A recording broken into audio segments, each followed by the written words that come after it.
নয়নবন বানাইছিল। নয়নবনের নাম শুনছেন না? যদি কোথাও গিয়া কই বাড়ি কই বরগুনা, কই নয়নবনের এলাকা, বরগুনা ছেড়ে না নয়নবন। কে তৈরি করেছিল এই নয়নবন? বলেন কে করেছিল?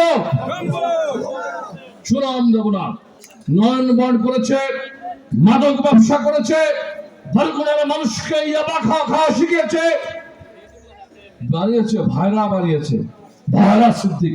হ্যাঁ, নাম শুনে মানুষ ভয় পায়।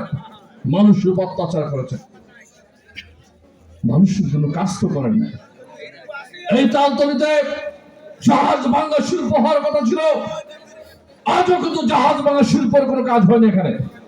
জাহাজ ভাঙা শিল্প যদি হয়, এখানে হাজার হাজার লোক কাজ করতে পারতো। আমি কি আরো কমলা শেষ করে দেবো? আপনারা শুনবেন, রাগ করবেন না তো? এই জাহাজ ভাঙার শিল্প কিন্তু সম্ভবনা কাজ করে নাই, আওয়ামী লীগ করে নাই। ইকো পার্ক হয়নি, শুভ সন্ধ্যা পর্যটন কেন্দ্র হয়নি, এই অঞ্চলে স্কুল হয় না, ব্রিজ হয়নি। আপনারা দেখেছেন না আমতলীতে ব্রিজ ভাঙা মাইক্রোবাস করে বিয়ের বরযাত্রী সহ 10 জন মারা গেছে। আমাদের এদিকের যে ব্রিজ, তালতলী সহ বরগুনা জেলায় এরকম 300 ব্রিজ আছে, যা দিয়ে উঠলে ওটা থেকে লাইন পরে উঠতে হয়, যেগুলো সব পরিয়া পরে যাওয়া লাগতে পারে। এরা এই কাজ করে না। বরগুনার মানুষ ন্যায্য দাবি ছিল পায়রা বন্দরের। পায়রা নদী নাম আমাদের নদীর উপরে যে সমুদ্র বন্দর হওয়ার কথা ছিল, চলে গেছে কলাপাড়া। কারণ এইখানের এমপি সাহেব, জেলা পরিষদ চেয়ারম্যান, উপজেলা চেয়ারম্যান, এটা নিয়ে মাথা ব্যথা নাই।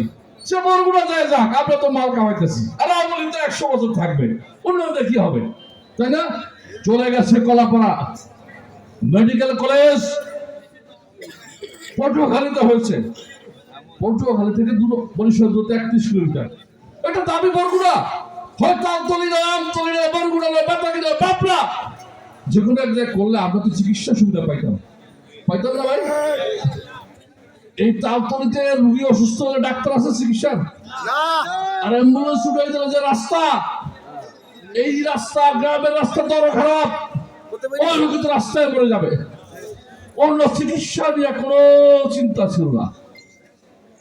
এর মধ্যে ফাঁকে যোগে একটা ক্যান্টনমেন্ট হয়েছিল, লেবুখালী যে ক্যান্টনমেন্ট, আপনারা যাওয়ার সময় দেখেন, এটা বরগুনা জেলা শহর হওয়ার কথা ছিল। এই ক্যান্টনমেন্টে 20,000 সৈন্য থাকে। এটা হলে কি হতো, এই এলাকার মানুষ চিকিৎসা পায়, তখন ওখানে অনেক ডাক্তার থাকে, স্কুল কলেজ হতো, আমাদের ছেলে মেয়েরা ভাই দাদা পড়তে পারতো। এবং ওই আর্মিদের খাবার তো রংপুর, দিনাজপুর, দাসতলা পৌঁছে করে দেয়, বরগুনার মানুষ দিত। আমাদের এলাকায় অনেক জেলে আছে, এই মাছগুলো ক্যান্টনমেন্ট আনতে বিক্রি হতো, বা যাদের মাছের ঘের আছে তারা মাছ